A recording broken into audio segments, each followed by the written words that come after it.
Hello friends, welcome to crack DElEd CTET.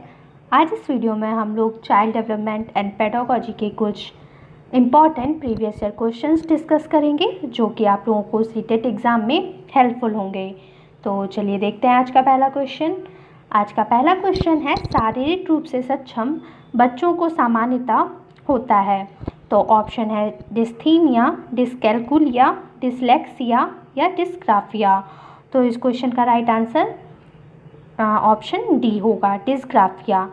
यह शारीरिक रूप से सक्षम बच्चों को होता है डिस्ग्राफिया। उनको लिखने में कुछ समस्या आ जाती है जिससे कि डिस्ग्राफिया कहा जाता है। चलिए नेक्स्ट क्वेश्चन देखते हैं। नेक्स्ट क्वेश्चन है, निम्नलिखित में से कौन सा सूक्ष्म गतिक कौशल का उदाहरण है।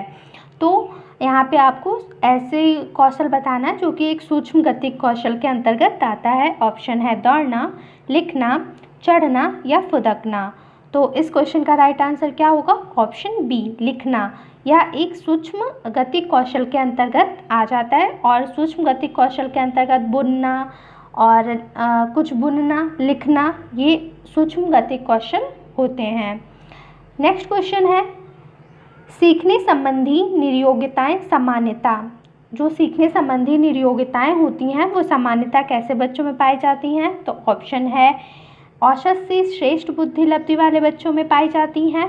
ऑप्शन बी, लड़कियों की तुलना में अधिकतर लड़कों में पाई जाती हैं। ऑप्शन सी, अधिकतर उन बच्चों में पाई जाती हैं जो शहरी क्षेत्रों की अपेक्षा ग्रामीण क्षेत्रों से संबंध रखते हैं। या ऑप्शन डी, उन बच्चों में पाई जाती हैं विशेषता जिनके पैतृक अभिभावक इस प्रकार की समस्याओं से ग्रसित होते हैं। तो इस क्वेश्चन का राइट आंसर क्या होगा? ऑप्शन डी, क्योंकि सीखने संबंधी निर्योग्यताएं औसत बुद्धि लब्धि वाले बच्चों में भी नहीं पाई जाती हैं, ना कि लड़कियों और लड़कों जो जेंडर बायस होता है उस पर भी डिपेंड नहीं करती हैं, ना कि शहरी क्षेत्र और ग्रामीण क्षेत्र पर डिपेंड होती हैं। तो यह उन बच्चों में पाई जाती हैं जिनके पैतृक अभिभावक इस प्रकार की समस्याओं से ग्रसित होते हैं। नेक्स्ट क्वेश्चन देखते हैं। नेक्स्ट क्वेश्चन है, सीमा प्रत्येक पाठ को रटकर तुरंत सीख लेती है जबकि लीना चर्चा एवं ब्रेन स्टॉर्मिंग मस्तिष्क आलोडन के बाद प्रत्येक पाठ को समझती है। तो यह डैश के विकासात्मक सिद्धांत की ओर संकेत करता है। तो यह किस कारण ऐसा देखने को मिलता है कि सीमा प्रत्येक पाठ को रटकर याद करती है जबकि लीना उसे समझती है या चर्चा के द्वारा उसे याद करती है। तो यहाँ पे ऑप्शन है वैयक्तिक भिन्नताओं के कारण, सामान्य से विशिष्ट की ओर, या निरंतरता के कारण, या अंतर संबंध के कारण। तो इस क्वेश्चन का राइट आंसर ऑप्शन ए होगा, वैयक्तिक भिन्नताओं के कारण। तो सीमा पाठ को रटकर याद करती है जबकि लीना उसको चर्चा के द्वारा याद करती है। तो यह उनकी वैयक्तिक भिन्नताओं के कारण ऐसा देखने को मिलता है। नेक्स्ट क्वेश्चन है, एक शिक्षक पढ़ाते समय श्रव्य दृश्य सामग्रियों एवं शारीरिक गतिविधियों का प्रयोग करता है क्योंकि ये ऑप्शन है शिक्षार्थियों को दिशा परिवर्तन उपलब्ध कराते हैं, अधिगम वृद्धि में अधिकतम इंद्रियों का उपयोग करते हैं, शिक्षक को आराम उपलब्ध कराते हैं, या प्रभावी आकलन को सुगम बनाते हैं। तो इस क्वेश्चन का राइट आंसर क्या होगा? ऑप्शन बी, अधिगम वृद्धि में अधिकतम इंद्रियों का उपयोग करते हैं। क्योंकि जब शिक्षक श्रव्य दृश्य सामग्रियों का प्रयोग करता है तो अधिगम में वृद्धि होती है क्योंकि छात्र अपनी इंद्रियों का भी उसमें सुनने की क्षमता भी उनकी विकसित होती है और देखने की क्षमता का भी विकास होता है। इसलिए ऑप्शन बी इस क्वेश्चन का राइट आंसर होगा। नेक्स्ट क्वेश्चन है, शिक्षक डैश के अलावा निम्नलिखित सभी को करते हुए समस्या समाधान को विद्यार्थियों के लिए मज़ेदार बना सकता है। तो ऐसी कौन सी आदत है जिसके अलावा सभी को करते हुए समस्या समाधान को मज़ेदार बनाया जा सकता है? तो ऑप्शन है सृजनात्मक चिंतन के लिए असीमित अवसर उपलब्ध करा के, जब विद्यार्थी स्वयं से कोई कार्य करने की कोशिश कर रहे हों तो उनसे परिपूर्णता की अपेक्षा करके, मुक्त अंत वाली सामग्री उपलब्ध करा के, या मुक्त खेल के लिए समय देना। तो इस क्वेश्चन का राइट आंसर होगा ऑप्शन बी, जब विद्यार्थी स्वयं से कोई कार्य कर रहे हों तो उनसे परिपूर्णता की अपेक्षा करना। तो इसके अलावा सभी को करा के अधिगम को अच्छा बनाया जा सकता है, विद्यार्थी समस्या समाधान को मज़ेदार तरीके से कर सकते हैं। नेक्स्ट क्वेश्चन है आंशिक पुनर्वलन क्या होता है? तो ये है सतत पुनर्वलन की अपेक्षा कम प्रभावी होता है, वास्तविक कक्षा कक्ष में अनुप्रयुक्त नहीं किया जा सकता, पशुओं को प्रशिक्षित करने में सर्वाधिक कार्य करता है, या सतत पुनर्वलन की अपेक्षा अधिक प्रभावी होता है। तो इस क्वेश्चन का राइट आंसर क्या होगा? ऑप्शन डी, या सतत पुनर्वलन की अपेक्षा अधिक प्रभावी होता है, क्योंकि आंशिक पुनर्वलन समय समय पर कक्षा कक्ष में अधिगम के दौरान ही दिया जाने वाला पुनर्वलन होता है, जो कि छात्रों को अधिक सीखने में मदद करता है और उन्हें आगे की ओर अग्रसित करता है। तो इस क्वेश्चन का राइट आंसर होगा ऑप्शन डी। नेक्स्ट क्वेश्चन है किशोर डैश का अनुभव कर सकते हैं? तो ऑप्शन ए दुश्चिंता एवं स्वयं से सरोकार, ऑप्शन बी बचपन में किए गए अपराधों के प्रति डर के भाव, ऑप्शन सी आत्मसिद्धि के भाव, ऑप्शन डी जीवन के बारे में परितृप्ति के भाव। तो इस क्वेश्चन का राइट आंसर क्या होगा? Option A. तो किशोर दुश्चिंता एवं स्वयं से सरोकार का अनुभव कर सकते हैं। नेक्स्ट क्वेश्चन है मोनिका जो कि गणित की शिक्षिका है, राधिका से एक प्रश्न पूछती है। राधिका से कोई उत्तर ना मिलने पर वह तुरंत मोहन से दूसरा प्रश्न पूछती है। जब उसे महसूस होता है कि मोहन उत्तर बताने में संघर्ष कर रहा है, तो वह अपने प्रश्न के शब्दों को बदलती है।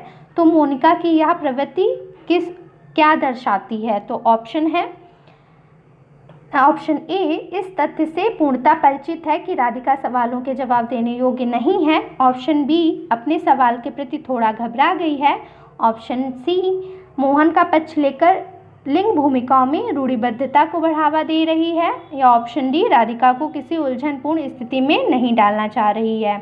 तो इस क्वेश्चन का राइट आंसर क्या होगा? ऑप्शन सी, जो अध्यापिका है वो मोहन का पक्ष लेकर लिंग भूमिकाओं में रूढ़िबद्धता को बढ़ावा दे रही है, क्योंकि जब राधिका उत्तर नहीं दे पाती है तो वह तुरंत मोहन से प्रश्न पूछती है, और मोहन भी नहीं जब उत्तर दे पा रहा होता है तो वह उसे एक हिंट देने की कोशिश करती है, जो कि एक पक्षपात को दर्शाता है। चलिए नेक्स्ट क्वेश्चन देखते हैं। निम्नलिखित में से कौन सी विशेषता समस्या समाधान उपागम का विशेष चिन्ह है? ऑप्शन है समस्या मौलिक होती है, ऑप्शन बी सही उत्तर प्राप्त करने का सामान्यता एक उपागम होता है, ऑप्शन सी समस्या केवल एक सिद्धांत प्रकरण पर आधारित होती है, या ऑप्शन डी समस्या कथन में संकेत अंतर्निहित रूप से दिया गया होता है। तो इस क्वेश्चन का राइट आंसर होगा ऑप्शन डी। जब किसी समस्या का समाधान करना होता है तो उसमें एक चिन्ह के तौर पे क्या दिया होता है? ऑप्शन डी, उसमें एक संकेत अंतर्निहित रूप से छुपा हुआ होता है, जो समस्या समाधान करने के लिए मदद करता है। नेक्स्ट क्वेश्चन है निम्नलिखित में से कौन सा सीखने के लिए अधिकतम रूप से अभिप्रेरित करता है? ऑप्शन ए असफलता से बचने के लिए अभिप्रेरणा, बहुत सरल या कठिन लक्ष्यों को चयन करने की प्रवृत्ति, ऑप्शन सी लक्ष्यों को प्राप्त करने में व्यक्तिगत संतुष्टि, या ऑप्शन डी बाह्य कारक। तो सीखने के लिए अधिकतम रूप से कौन सा अभिप्रेरित करता है? तो इस क्वेश्चन का राइट आंसर क्या होगा? ऑप्शन सी लक्ष्यों को प्राप्त करने में व्यक्तिगत संतुष्टि। जब व्यक्ति आंतरिक रूप से अभिप्रेरित होता है तो वह अधिकतम सीखने के लिए अभिप्रेरित रहता है। नेक्स्ट क्वेश्चन है सीखने के लिए आकलन निम्नलिखित का ध्यान रखता है सिवाय। तो जो सीखने के लिए आकलन किया जाता है लर्निंग फॉर असेसमेंट, तो उसमें किस बात का ध्यान नहीं दिया जाता है? ऑप्शन ए विद्यार्थियों की क्षमताएं, विद्यार्थियों की आवश्यकताएं, विद्यार्थियों की त्रुटियां, या विद्यार्थियों की अधिगम शैलियां। तो इस क्वेश्चन का राइट आंसर होगा ऑप्शन बी विद्यार्थियों की आवश्यकताएं। तो सीखने के आकलन के दौरान विद्यार्थियों की आवश्यकताओं पर ध्यान नहीं दिया जाता है। नेक्स्ट क्वेश्चन है नर्सरी कक्षा में शुरुआत करने के लिए कौन सी विषय वस्तु सबसे अच्छी होती है? तो ऑप्शन है मेरा विद्यालय, मेरा परिवार, मेरा प्रिय मित्र, या मेरा पड़ोस। तो इस क्वेश्चन का राइट आंसर क्या होगा? मेरा परिवार।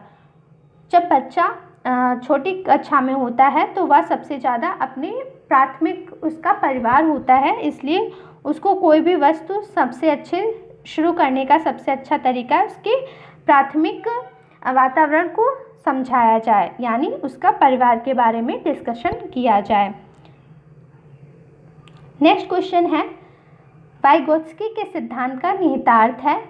तो वाइगोत्स्की का जो सिद्धांत था उसमें क्या छुपा हुआ है? ऑप्शन ए, प्रत्येक विद्यार्थी को व्यक्तिगत रूप से दत्त कार्य देना। ऑप्शन बी, प्रारंभिक व्याख्या के बाद कठिन सवालों को हल करने में बच्चे की सहायता करना। ऑप्शन सी, बच्चे उन बच्चों की संगत में श्रेष्ठतम रूप से सीख सकते हैं जिनका बुद्धि लब्धांक कम होता है। या ऑप्शन डी, सहयोगात्मक समस्या समाधान।